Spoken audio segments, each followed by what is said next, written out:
And education is the key for a lot of people. But when I speak at colleges and stuff, I tell people, number one thing in your world is not your education, it's your dream. So what you dreaming about, y'all? What you still dreaming about? What is God still showing you in your imagination?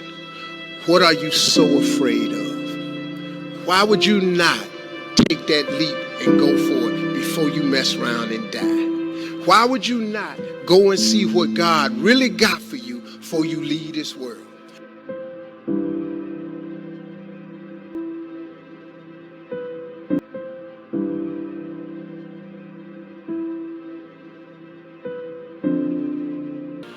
Your gift is the thing that you do the absolute best with the least amount of effort.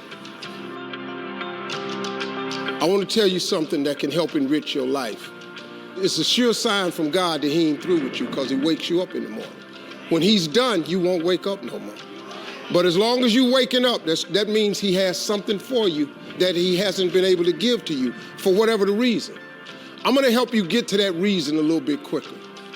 I want to tell you something that I learned that changed my life. I was reading a book one time that had a quote in there from Albert Einstein.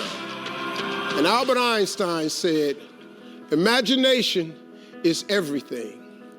It's the preview to life's coming attractions." If you think about that, that's a really, really true statement.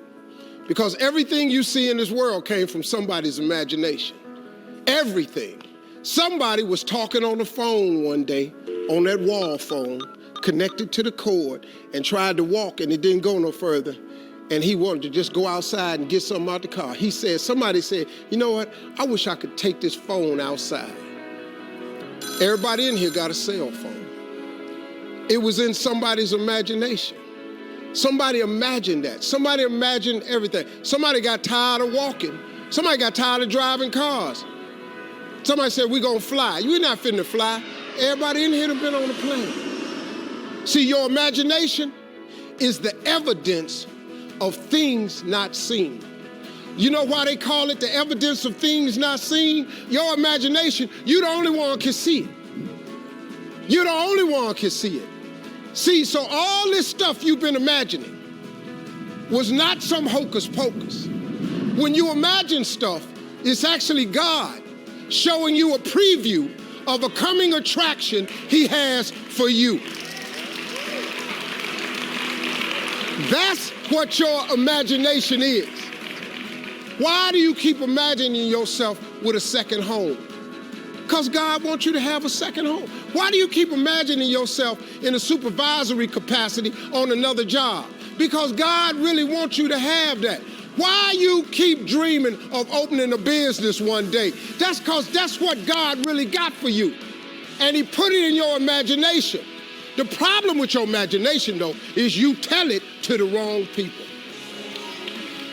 If you want to kill a big dream, tell it to a small-minded person. You can't, oh man. Think about this in your life. How many times have you had this really incredible idea and you took it to your family and your friends?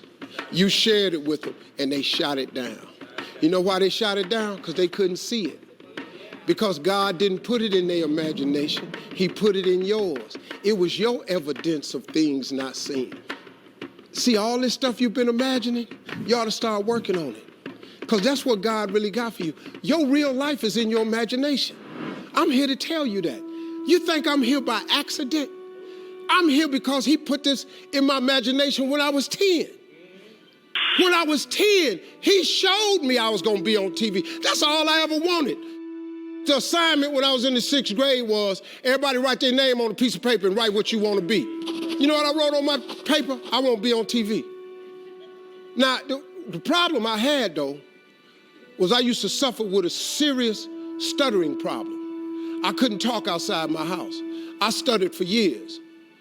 I flunked out of school. I'm on my 3rd marriage. I lost everything I ever owned twice. I've been homeless and lived in a car for 3 years. But at 10, though, I wrote on a piece of paper, I want to be on TV. So the teacher went around the room and read everybody's paper. Had you stand up when she called your name. And the only assignment was your name and what you want to be. Doctor, lawyer, dentist, basketball player, football player. I wrote I won't be on TV. She saved me for last. She said, "Little Stevie, come to the front." Now I'm thinking, I'm going to the front because I got the best answer. Because ain't nobody had put that on their paper. She called me to the front. I'm thinking I'm finna give me a gold star. But I was wrong about that. She called me to the front to humiliate me. First of all, you know I can't talk. I suffered with stuttering stammer so bad, man. I couldn't talk at all. And that lady lit in on me. "Why did you write this on your paper?" Now I'm standing there, I can't talk. Who in this school ever been on TV? Who in your family ever been on TV? Who in this neighborhood ever been on TV? I'm crushing, man. I'm standing there dying. She said, "Look at you standing there. You can't even talk. How they gonna put somebody like you on TV?" So every Christmas, I send her a flat screen TV. Because I don't want her to miss me. I do not want her to miss not now episode of me. Because I wanted her to see what God had done for me. The fact that you couldn't see it, it wasn't for you to see. He put it in my imagination. But after 3 years of homelessness, losing everything I ever owned twice, suffering through flunking out of school, go home and cut your TV on. That little boy with the stuttering problem, he all over that TV. You can't cut your TV on. You can't cut your TV on not now day of the week and you don't see that little boy. That little boy with the stuttering problem is all over that TV because God put it in my imagination. All I did was hang on to that thought. I just kept hoping. I just kept hoping that what I had wrote on the paper would come true. A lot of times it wasn't about no faith. I didn't believe it sometimes. When you homeless and living in a car, how you see yourself as a TV star? But I just kept hanging on there. Because my mama was a Sunday school teacher. I kept hearing her say, God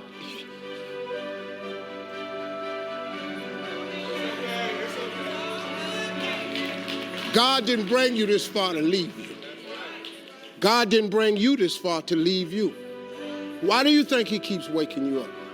Because he got more for you. He got way more for you. He got plans for you. But he needs your faith. He just needs you to call on him. He needs you to dust off your imagination and just go for it. You got to try. Quit waking up thinking you ain't got no say-so in your life.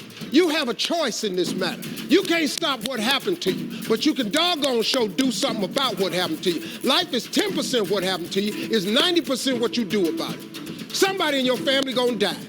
Somebody in here gonna get fired. Somebody here gonna get an eviction notice. Somebody gonna get laid off. Somebody company gonna close. That's life. Somebody you love gonna break up with you. That's life. But what you gonna do about it though? Since it's gonna happen anyway. Trust me, go home and ask God to open up your imagination and then pursue it with everything in you and watch what he do for you.